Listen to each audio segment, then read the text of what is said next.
Hello, you are listening to a new episode of The Local Lens, a podcast from the Powell County Health Department where we go inside our community's experience with the drug epidemic.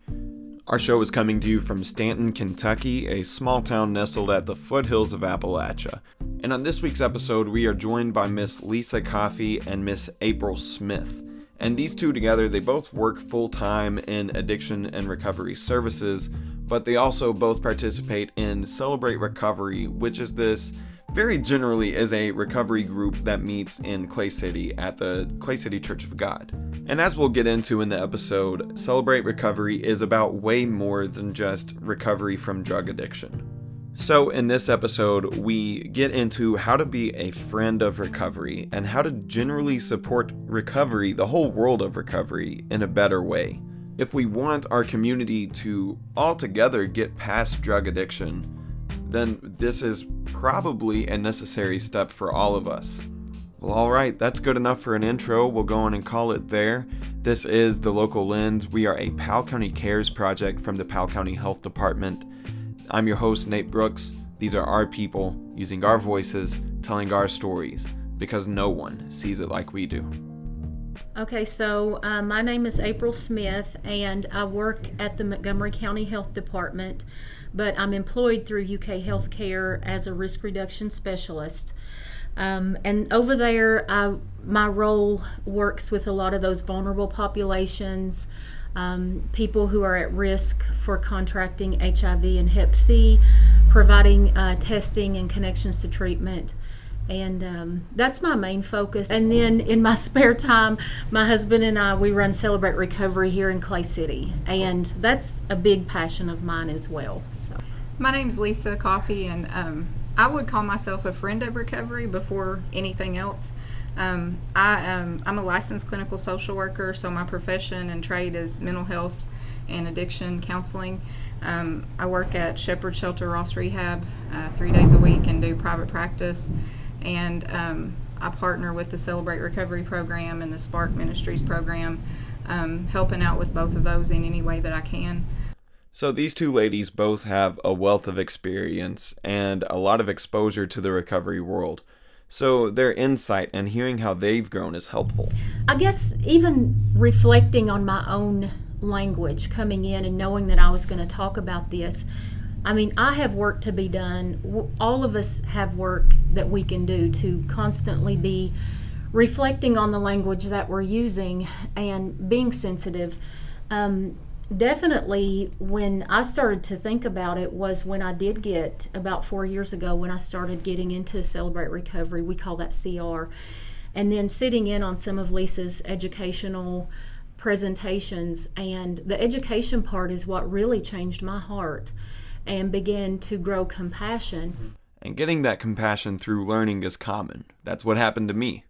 I think language shows where our heart is on a matter, whether we're aware of it or not. Mm-hmm. So like, I wasn't really aware of it. I didn't spend a lot of time thinking about it. I just used the language that I heard around me from my peers, through people who are maybe family members of people in addiction who had grown weary and were frustrated and angry and resentful. And so a lot of times you'll hear those terms like, meth head or crack head or so forth and so on, or they're just a junkie. And so without even realizing it, I think we kind of put those words into our repertoire and we go forward and we might even speak that language out, and then we're like, oh, I just called that person this word, and maybe we don't realize it till it's out of our mouth. So I just want to encourage people to start thinking about that. So what are you supposed to do then? A rule of thumb is to use person-first language. So instead of, well, they're an addict, you can say they're a person in addiction. Yeah. So that's a very simple thing right there that we can do to change that. And I just want to encourage people to start reflecting on the language that they've been using, and just start to really grow that compassion and using appropriate language, because, the Bible says life and death is in the tongue. So it's really all about preserving hope. So you can almost liken talking to somebody who's in addiction to somebody who has diabetes. If you had a friend who had diabetes, then it would be very callous and insensitive of you to dangle that diabetes in front of them. You wouldn't want to discourage them, you would want to be encouraging them. But what happens a lot when we deal with people who are in addiction is we actively discourage them from getting better. So as a friend of somebody who's in recovery, you want to be encouraging them. Definitely not shaming and using that person first language. And then there's some other things out there, like you can get these lists of things where like you're trying to say and do the right things, and then you get a list and it's like, well, I can't say this anymore, I have to use this. And I think we can get caught up too much in the technical aspect of it, and I think it's more of a heart check. It's like, am I just coming from a place of compassion? Then you'll probably be all right. Yeah. I think that it does go back to just having compassion for people. And, you know, for me, like I say person suffering with addiction, because in all honesty, I've never seen a person in addiction who wasn't suffering. Yes. From some kind of loss. And I just try to remember that. I mean, whenever we're frustrated with somebody who continues to relapse or somebody who continues to fall off the wagon, whatever we call it in our culture, when we see that struggle with relapse, like you talked about and likened it to another illness, I mean, if we look at diabetes, that's a pretty simple comparison, but people do suffer with relapse repeatedly with diabetes issues, because what do we want to do? We want to eat that snack cake. We want to, we want to not eat the healthy food every day. And so that relapse feature is part of addiction, and with substance abuse, it's no different. They want and crave that substance, and depending on what circumstances are going on in their life, they may be more vulnerable on one day than not to use, and those relapses do occur. Something that I try to educate family members on is if you see this person's behavior change, if you see this person's tone change, if you see their habits and their routines that they were getting in their recovery change, start a conversation. Say, is anything going on? Because I've noticed. But what happens is a lot of times family members immediately go to, you've relapsed, haven't you? And the language that we speak to a person in recovery with is so important, because we can either choose to dredge up every failure that they've ever had, and I call it failure because I know what they call it. They tell me, I'm a failure. I mean, I've failed repeatedly. And those failures are real to them. And when we dredge that back up every day, we're not helping with their hope. We're not helping with their support or encouragement. We're not showing them that they have made progress. And the language of recovery is really about refocusing that mind of that person on that progress that's made. Yes. Yes, you did relapse today. However, you had 6 months sobriety.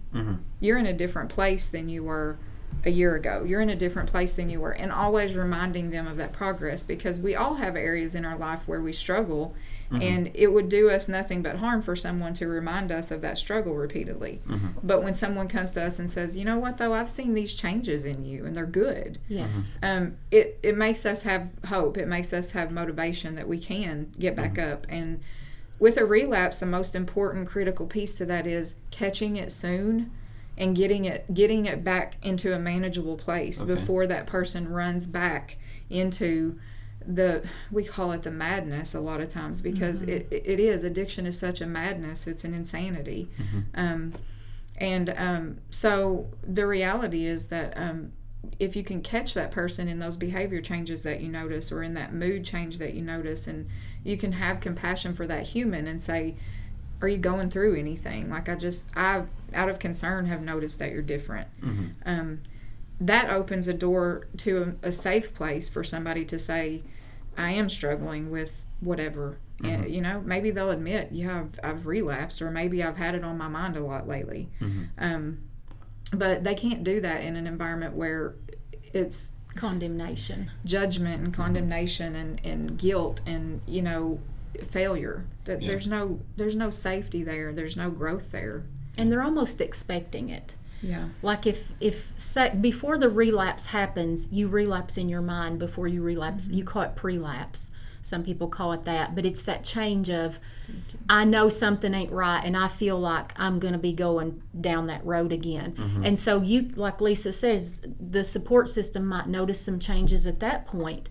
So if they come at that person like, you've relapsed, haven't you? I knew this wouldn't last. What's that going to do? Yeah. It's going to drive them right on down that road. But if you can come to them with compassion and grace and say, hey, what's going on with you?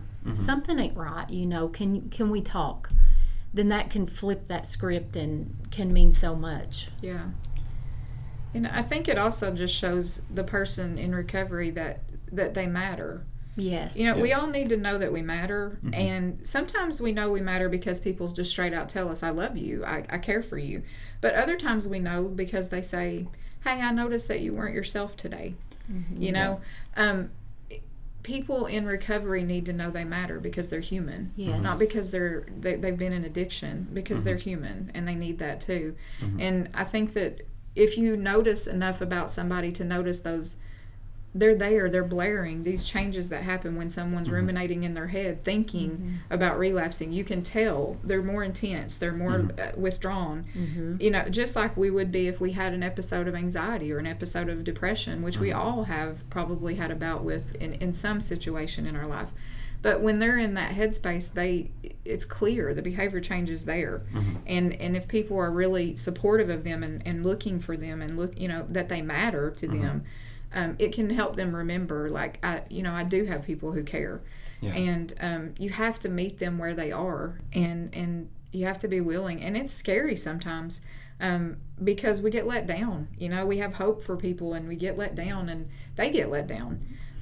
But the truth is we have to overcome our own fear and question, like, what are we afraid of? You know, that person's the one who's in this situation where it's really scary to live in that. I mean, I imagine sometimes, you know, what that would be like to live in a mind where, you know, half of the battle is this urge and craving and triggers that come out of nowhere that you have to fight this intensity within you to not react to something.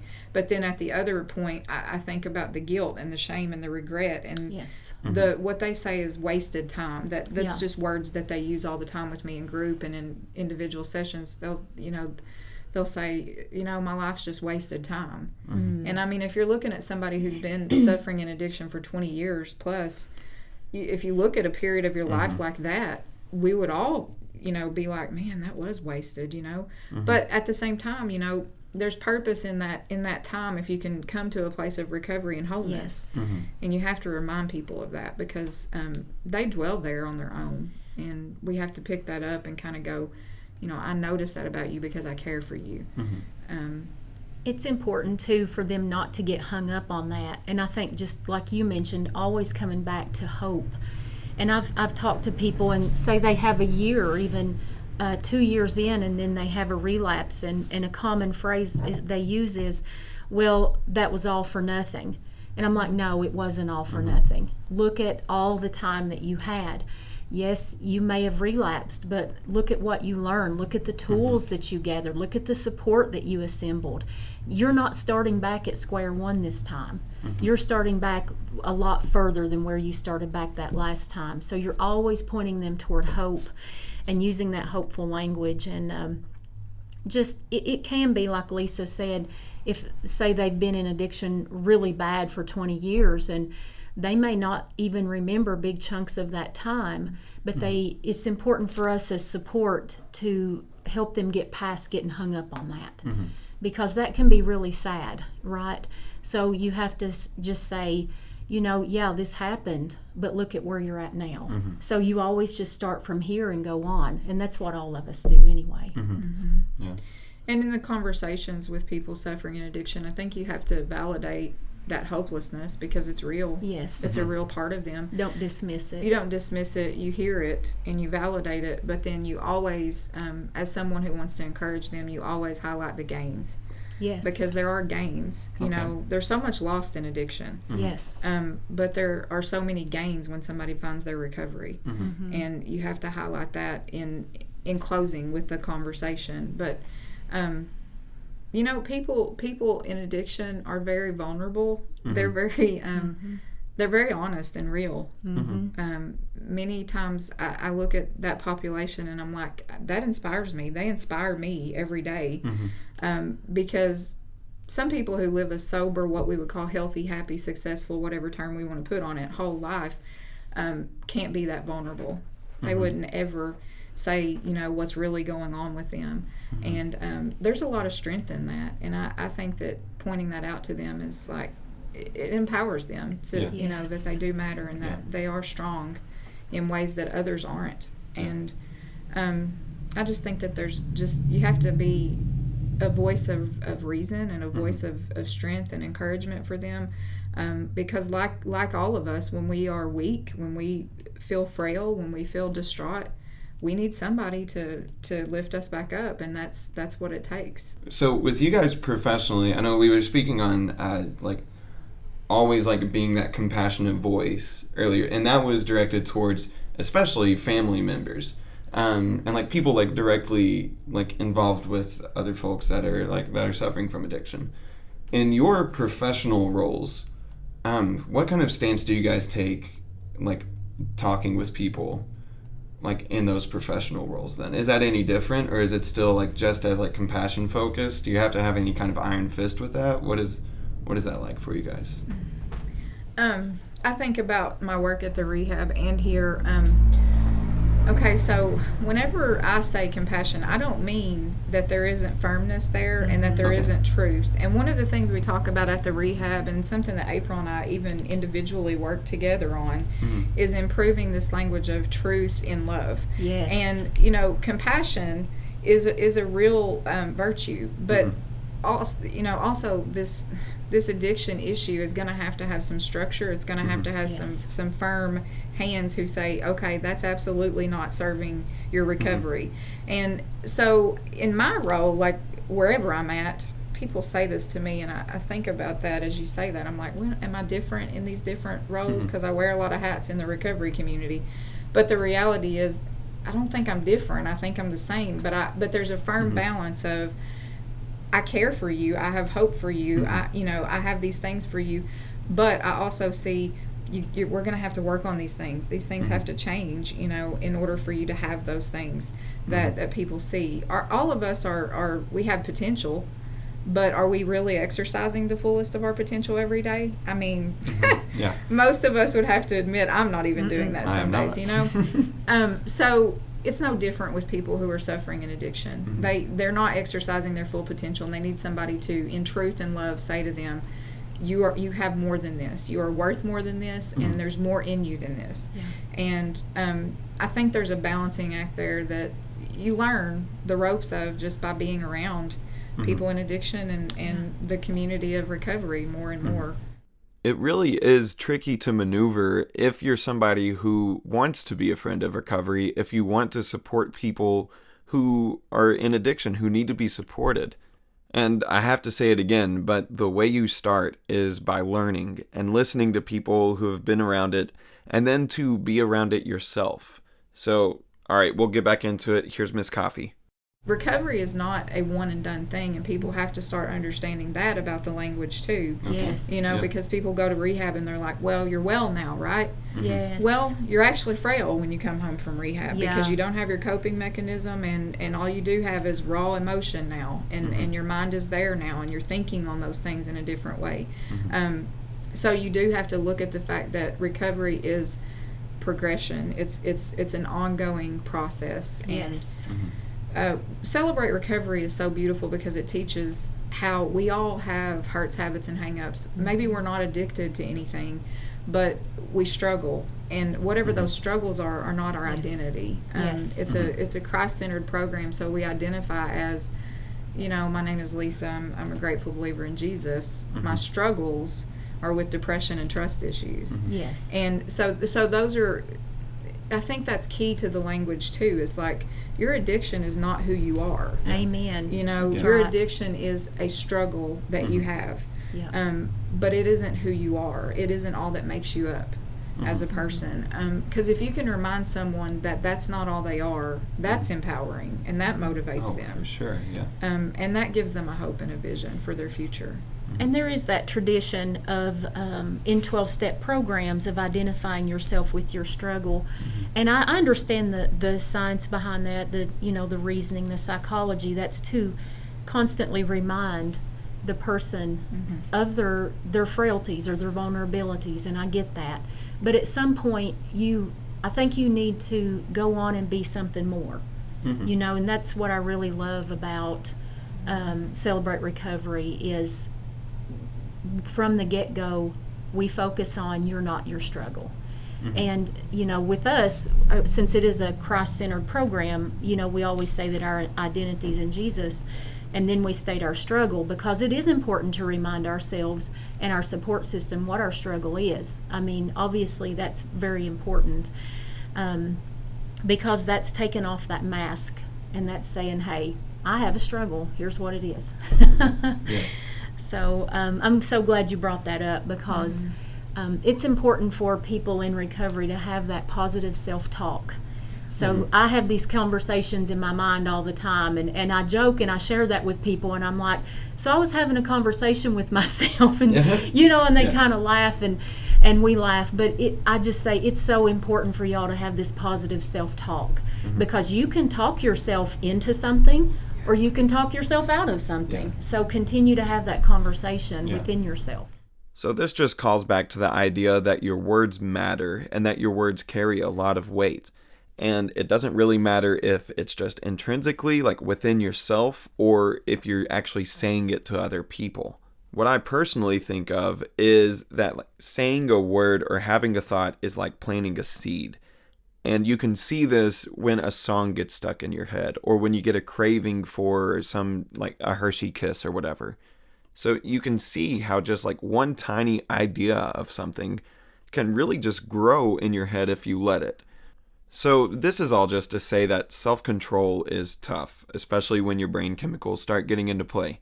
But moving forward, we're going to look a little bit closer at Celebrate Recovery itself and see what that's like. A lot of people really criticize when you do this work and you put yourself in these positions where you're surrounding yourself with people in recovery or people in addiction. I mean, let's be honest, sometimes when people come to CR, they're high. They're trying to find something different, but they're high.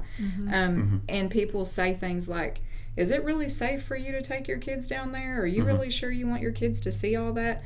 But the way I see it, I live in this world, and like our kids see this anyways. We're going to help them forge the way they see it and the way they handle it and the way that they interact with it. And the it is people. Yes, these are people. And one of my biggest pet peeves with language is those people. Yes. I can't do that division. I can't. When I think of people, I'm like, we're supposed to be unified and in humanity. And the reality is, those people are my people. Like those people are they're us. And we have similarities because of our human race and our human condition. And I think when you unify that in your language, and that makes people suffering in addiction realize I'm part of something bigger. And that's a human need. We all need to have a sense of belonging and a connection with something bigger. And I mean, we hope to give that to people in this community. I wanted to talk about our CR just a second, if that's all right. Oh, for sure, yeah. We have groups for people in addiction. We have groups for people with life issues, such as myself. We have groups for the teen. It's called The Landing. That's ages 13 to 17, basically. And Celebrate Recovery also offers childcare while you're there, so if you need to have somebody watch your kids, you can take them along with you. So their programs consist of both lessons and testimonies. So what's really great about the testimonies is we get people definitely from other counties, but we get people right here in Powell County that stand up and say, here's my story. And that's really empowering, because the people sitting in the audience are like, hey, I know that person. And I wanted to say this. It's funny that you brought that up, because I was sitting here thinking, if you really have a fear about how do you even talk to someone in addiction, or how do you deal with this issue, or how can I be a part of the solution and not the problem, come to Celebrate Recovery. Just come and observe. Yes. Because I've had people in my church who've come and they're really shocked at what happens there, what's going on there. And I don't know what people think happens there, but but it's a very loving and welcoming environment to everyone. Yeah. And there's such a unity there, and you get to hear who people really are, and you get to see. I think about the observation of watching a person the first time they come to Celebrate Recovery, and the changes that they start to make within their self. And like, we have a few people that when I see them on Fridays, I'm like, I can remember when that person walked in and they had nothing but death in their eyes. I mean, they were just done. And they're bright-eyed and they're alive. And you can tell a lot about someone when you look in their eyes. And I mean, I think that if you can come there a few times and start to see some of that, even if you're scared, and even if you're unfamiliar, and even if you're uncomfortable about how do I help with this addiction thing in my community, it gives you a guide, it gives you a way, and it shows you the ropes of like, this is what you do if you want to support people. And you don't have to do anything. You just observe it for a while and be a part of it for a while, and then you learn. And I think we can all, even all of the leaders in that group, we've learned something new every experience we've been through since 2015. Like, we learn as we go too, because we're human. But I mean, that environment is just a safe space for people to do that. And I think one of the things I would say is, when I hear people say why they don't know what to do about addiction, it's a lot of fear, and it's a lot of just discomfort and unfamiliarity. And I appreciate that you're sober and you've never had an addiction, and you don't know what that's like, and you can't relate to that on some level, but you're human. You have kids, you have a family, you have people you care for. These are people that are cared for too. Like, we need to expand that and give them some more support. Yeah. And I think there is that fear also of someone seeing them physically walk in the building, and then they're like, oh, well, what's their issue? But, what we keep telling people and what we want people to understand is that people come to Celebrate Recovery for all kinds of issues. And certainly if your hurt, habit, or hang-up centers around addiction, yes, please come. But if your hang-up is around, let's say, gambling or pornography, please come. Please come and be a part of what we do. I'm not the same person that I was 3.5 years ago when I started CR, and I'm very grateful for that. Good. So just to make clear too, it's Celebrate Recovery is not just about addiction. Celebrate Recovery is about restoring, like, you're back to like what our Creator has designed us to be. Wholeness. And wholeness, yes, that's great. That's getting us back to wholeness. That's awesome. Yeah. That's really cool. But even then, you still have to remember that Celebrate Recovery isn't the only way. You can't go at it with this kind of iron fist of this is what works.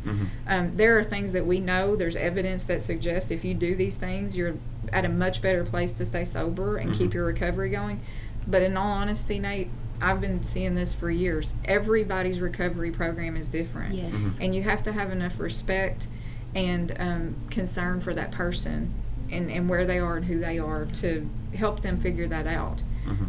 Not everybody's going to be restored through 3 times a week church. Not everybody's going to be restored through a job. Not everybody's going to be restored through family connections. But you have to pick up on what makes that person tick and use that in your conversation and your relationship with them, and then it grows. No one person has all the answers. We're all in this together, rowing this boat together, so let's all pick up an oar and just row. And that, ladies and gentlemen, is exactly the quote that we're going to end this episode on. At the time that we're releasing this episode in April of 2021, Celebrate Recovery meets at 7 o'clock on Friday nights at the Clay City Church of God. They go from 7 to 8 o'clock. I'd like to say thanks to Lisa and April for coming onto the show and sharing your experiences with us. WSKV, thank you for broadcasting the show. And to the health department, thank you guys for letting there be a show in the first place. This is The Local Lens, and I'm your host, Nate Brooks. These are our people using our voices, telling our stories, because no one sees it like we do.